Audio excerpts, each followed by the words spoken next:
महाभारत काल में भगवान कृष्ण ने युद्ध में तो अहम भूमिका निभाई थी और साथ में पांडवों का मार्गदर्शन किया था।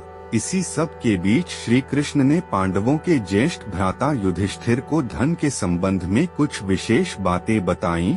उन्होंने युधिष्ठिर को उन उपायों के बारे में बताया जिन्हें अपनाकर व्यक्ति धनवान, सुखी और समृद्ध बन सकता है। श्री कृष्ण ने बताया कि इन 5 कार्यों के साथ हर व्यक्ति को अपने माता पिता और गुरु की सेवा भी करनी चाहिए। जो व्यक्ति ऐसा करता है उसे जीवन में कभी भी धन की कमी नहीं होती। श्री कृष्ण ने युधिष्ठिर को बताया कि हमें माता सरस्वती के ऐसे चित्र या फिर ऐसी मूर्ति की पूजा रोजाना करनी चाहिए जिसमें माता सरस्वती कमल के आसन पर विराजमान हो। जिस घर में सरस्वती माता की पूजा रोजाना होती है उस घर से दरिद्रता दूर होती है। उस घर के लोगों को धन संपत्ति और मान सम्मान दोनों प्राप्त होता है। घर में चंदन को रखना बहुत ही शुभ माना जाता है। घर में शुद्ध चंदन होना चाहिए। इसे रोजाना घिसकर भगवान कृष्ण को अर्पित करें। इससे आपके घर में दरिद्रता का नाश होता है और लक्ष्मी माता स्वतः ही आती हैं। वेदों और पुराणों में शहद को अति शुद्ध बताया गया है। घर में सदा शहद रखना चाहिए और घर के हर सदस्य को शहद का सेवन करना चाहिए। घर में शहद रखने से नकारात्मक ऊर्जा का नाश होता है और साथ ही स्थिर लक्ष्मी बनी रहती है।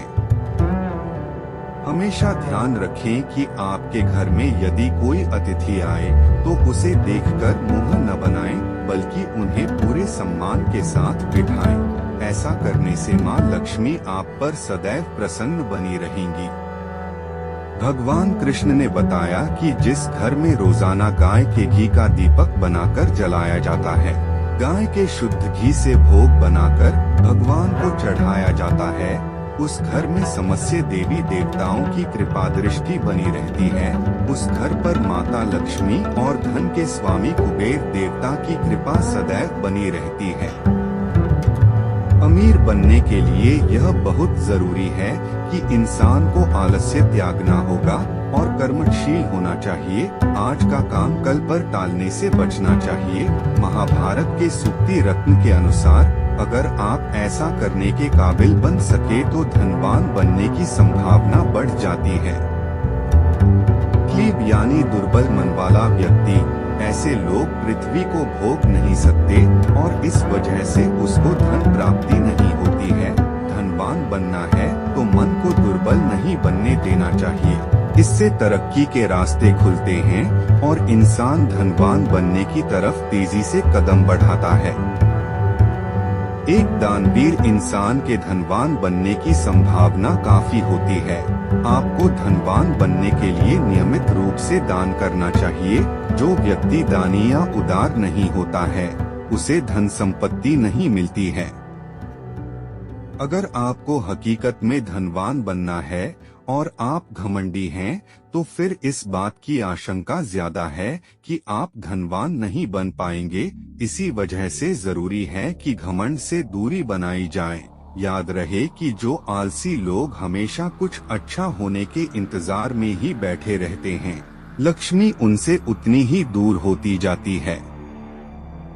अगर आप धनवान बनना चाहते हैं और खर्च को लेकर आप मनमानी करते हैं तो यह अच्छी बात नहीं है। धन खर्च के मामले में मनमानी मत करें। इसको संचित रखें ताकि आपके धनवान बनने की उम्मीदों को पर लगे। निजी संपत्ति का भी ध्यान रखना चाहिए। अगर आप धनवान बनना चाहते हैं और खर्च को लेकर आप मनमानी करते हैं तो यह अच्छी बात नहीं है। धन खर्च के मामले में मनमानी मत करें। इसको संचित रखें ताकि आपके धनवान बनने की उम्मीदों को पर लगे। निजी संपत्ति का भी ध्यान रखना चाहिए।